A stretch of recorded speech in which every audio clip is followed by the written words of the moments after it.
Hi friends, இங்கே பாருங்கள், லூனா குட்டியும் பப்பியோட குட்டியும் ரெண்டு விளையாடுதுங்க பாருங்கள். எவ்வளோ அழகாக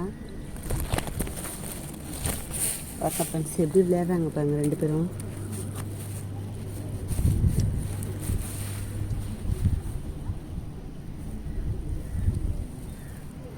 ஜாக்கங்க படுத்துட்ருக்கான் பாருங்கள். பிங்கி டோரா வரா பாருங்கள்.